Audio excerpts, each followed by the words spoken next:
শারদীয় দুর্গা উৎসবকে কেন্দ্র করে মাস জুড়ে চলছে সনাতন ধর্মাবলম্বীদের সর্বোচ্চ প্রস্তুতি।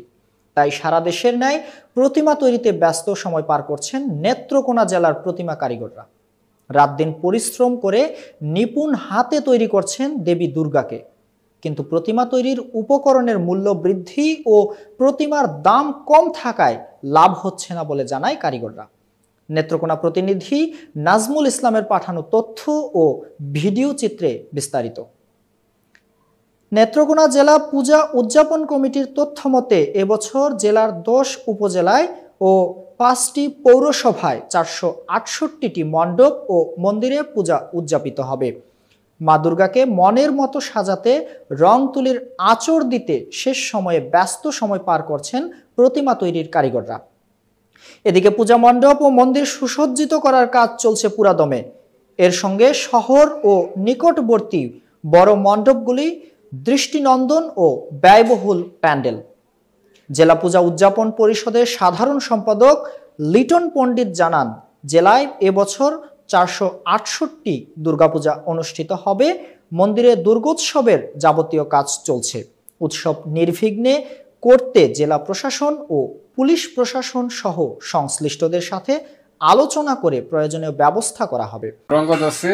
সামনে দুর্গাপূজা, রং টং শেষ করে যেখান থেকে আমরা ডেলিভারি বাইনা রাখছি সেখানে ডেলিভারি দিব।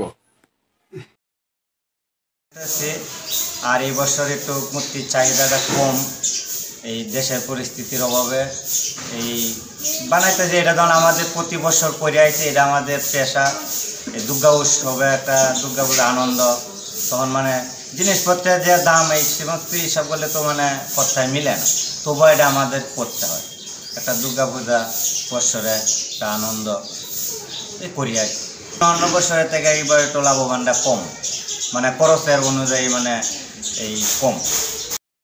নেত্রকোনার police super Mirza Sayem Mahmud PPM বলেন, হিন্দু সম্প্রদায়ের সবচেয়ে বড় ধর্মীয় উৎসব নির্বিঘ্নে উদযাপন করতে প্রতিটি পূজা মণ্ডপে নিরাপত্তার জন্য কয়েক স্তরে আইন শৃঙ্খলা বাহিনী কাজ করবে। কারণ তবে আমরা যেভাবে নিরাপত্তা ব্যবস্থা কিংবা পূজা কমিটি উদযাপন কমিটি আছে তাদের সাথে আলাপ করছি, ইতিমধ্যেই 2বার আলাপ হয়েছে। আমরা আগামী বৃহস্পতিবারে আবার তাদেরকে দাওয়াত দিছি, মানে এই মিটিং সংক্রান্ত বিষয়ে আমরা ইন ডিটেলস তাদেরকে জানাবো। তবে আপনার অবগতির জন্য জানাচ্ছি যে আমরা আমাদের পূজা মণ্ডপের নিরাপত্তার জন্য সর্বাত্মক চেষ্টা করব। গতবার যেভাবে আমাদেরকে লেয়ার ভিত্তিক আমরা এখানে পূজা মণ্ডপগুলোর সিকিউরিটি ইনশিওর করছি, পাশাপাশি মোবাইল প্যাট্রোলিং ছিল। এর পাশাপাশি আমরা কিছু টিম করে দিছিলাম, ক্লাস্টার টিম, যারা ওই 5টা-6টা ইউনিট হিসাবে একটা করে পূজা মণ্ডপ, মানে 5টা-6টা পূজা মণ্ডপ একটা ইউনিট হিসাবে তারা কাউন্ট করছে। তো এইবারও ওই পূর্বের ন্যায় থাকবে। পাশাপাশি এবার আমাদের গোয়েন্দা নজরদারিটা একটু বৃদ্ধি করছি, কারণ আপনারা জানেন যে বিভিন্ন সময় বিভিন্ন রকমের যাতে কোনো ইনসিডেন্ট হলে পরে আমরা সরাসরি ব্যবস্থা নিতে পারি, তাৎক্ষণিক একটা ব্যবস্থা নিতে পারি। এর পাশাপাশি আমরা সিসি ক্যামেরার ব্যবস্থা করছি। সিসি ক্যামেরার ব্যাপারে তাদেরকে অবগত করা হয়েছে। গত বছরও আপনারা সহযোগিতা করছেন কিংবা পূজা কমিটির সহযোগিতায় সিসি ক্যামেরাগুলো স্থাপন করা হয়েছিল। তো এবারও পূর্বের ন্যায় ওই সিসি ক্যামেরার ব্যবস্থাটা থাকবে। পাশাপাশি আমাদের যে স্বেচ্ছাসেবক যেটা বলা হয় স্বেচ্ছাসেবী হিসাবে, তো আমরা পূজা মণ্ডপে যারা আছেন ওনাদেরকে অলরেডি রিকোয়েস্ট করছি, পূজা কমিটিকে আমরা অলরেডি রিকোয়েস্ট করছি যে তারা পর্যাপ্ত পরিমাণ যাতে স্বেচ্ছাসেবী দেয় নিরাপত্তার স্বার্থে। আর পূজারীদের ক্ষেত্রে আমার মেসেজ একটাই, আপনারা উদযাপন করেন ধর্মীয় বিষয় এবং আপনাদের ধর্মীয় উৎসব, এই ধর্মীয় উৎসব উদযাপন করেন। আমরা আমাদের দিক থেকে সর্বাত্মক চেষ্টা করব আপনাদের এটাকে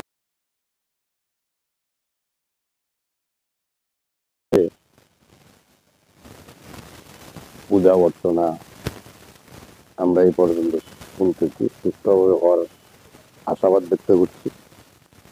এবং নেত্রকোনা জেলায় 465টা পূজা হতে যাচ্ছে। আমরা গতকালকের জেলা প্রশাসক মহোদয়ের মত বিনিময় সভায় জেলা প্রশাসক মহোদয়, পুলিশ সুপার মহোদয়, যৌথ বাহিনীর মেজর মহোদয়, এনএসআই, সিভিল সার্জন এবং এই আনসার ভাইয়েরা সকলের যৌথ এক সর্বোচ্চ মিটিং হয় ওইখানে প্রত্যেক উপজেলার সভাপতি সম্পাদক উপস্থিত ছিলেন এবং জেলা কমিটির নেতৃবৃন্দ উপস্থিত ছিলেন। এই জায়গায় আমরা জেলা বা প্রশাসকের বক্তব্য শুনেছি, যৌথ বাহিনীর বক্তব্য সবার